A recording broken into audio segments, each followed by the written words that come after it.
Day 3. These people pointed this alligator out to me in this little pond right outside the campground.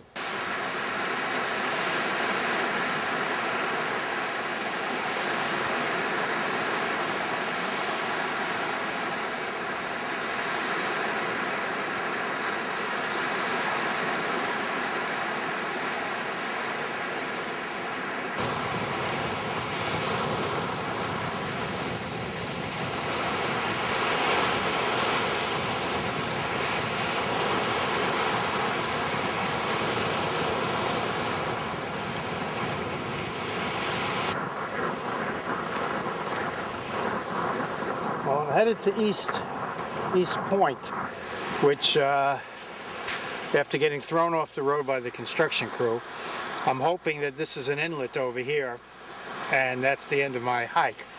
It's a long hike along the beach. I was going to take it on the road, loop around and come back on the beach, but since I was trespassing under violation of the law as a felony, I got off the road. Okay, I've reached it. I've reached East End, where it divides the Bay of Apalachicola, which is a bay of the Gulf of Mexico, which is a bay of the Atlantic Ocean. A Gulf is a much larger bay. It's not the ocean, as some would say. And this is a smaller bay, and this leads to the mainland where I came over a bridge to get here. Well, this is it. This is the point. Water drops off, sand drops off a little bit sharper here because this is where it bends around. And I'm not sure where that bridge is that I came across. Maybe it's at the other end of the island. A lot more bird activity here, just waiting for the fish to come around the bend. Everything slows up. You can see that there is nobody here but me. So maybe what I'll do here is see if I can make a call. Tell Wanda what I've done. What I'm doing.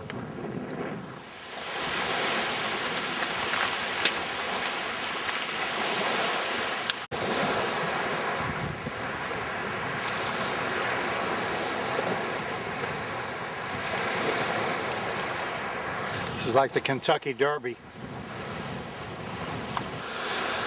So I was thinking of this possibility here. Who would want to live in a place that rained all the time? You know, you'd never see any snow, you'd always get wet. So let's say you wouldn't want to live in a place that rained all the time. Let's take it a step further.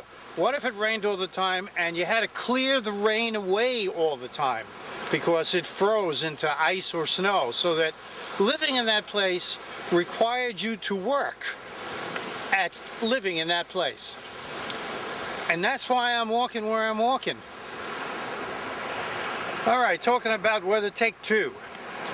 So if you wouldn't want to live in a place that was wet all the time because you had to keep, you know, brushing it off your clothes and everything was kind of like getting mildew and stuff, what if it was wet all the time and it got really cold wet?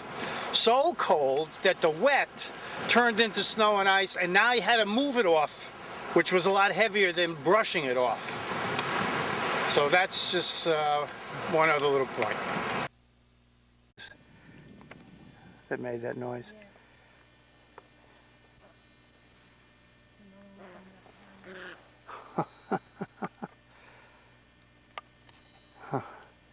So we are on the Silver River right now in Silver River State Park on a beautiful day, and we are out here canoeing in alligator infested water. And we've seen one on the side. Very clear water, no wind. It's a beautiful day to be canoeing. We're going upstream at this point, so we're against the current, which is at about 5 miles an hour, did they say? And very clear water that's here. Are you taking it down below? Hmm? Are you getting pictures of it down below? It's very difficult to see down below. I'm getting the reflection of the trees more than anything else. You know, we need to have the light doing that for us to see it. But you can see it is an absolutely beautiful blue sky day. There is not a cloud in the sky. And we're in the Ocala National Forest right now.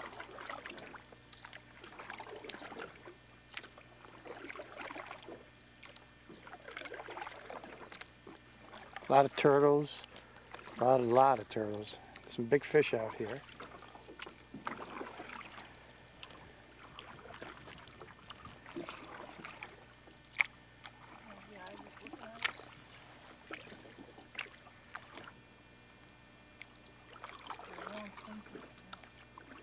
These are a couple of anhingas we're looking at here.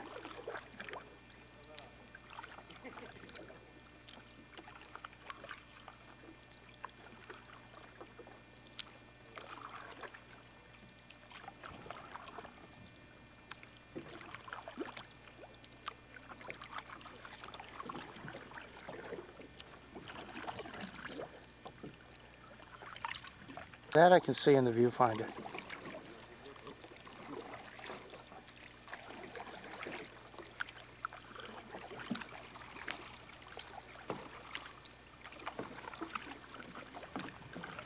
Here comes one of those big boats, honey.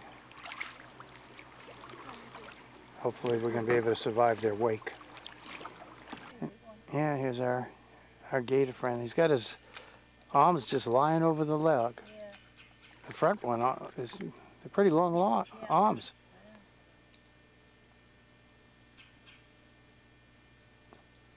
You don't usually see the length of their arms. No. Like laying Yeah, I know. But we know from that one we saw running that they lift themselves. Yeah, they can get high up pretty off the high. ground. Oh, one of them jumped off.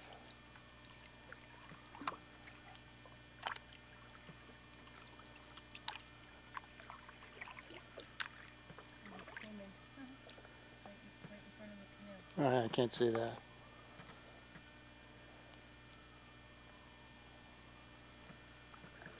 I don't know if it's picking that up. Might be.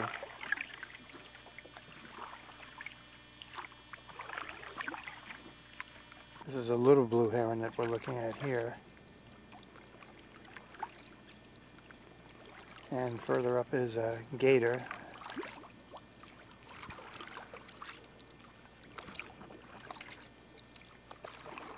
Okay, stop rowing so I have it calmer for the picture.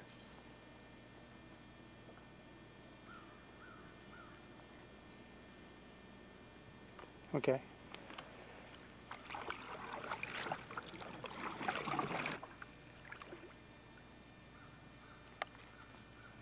Good.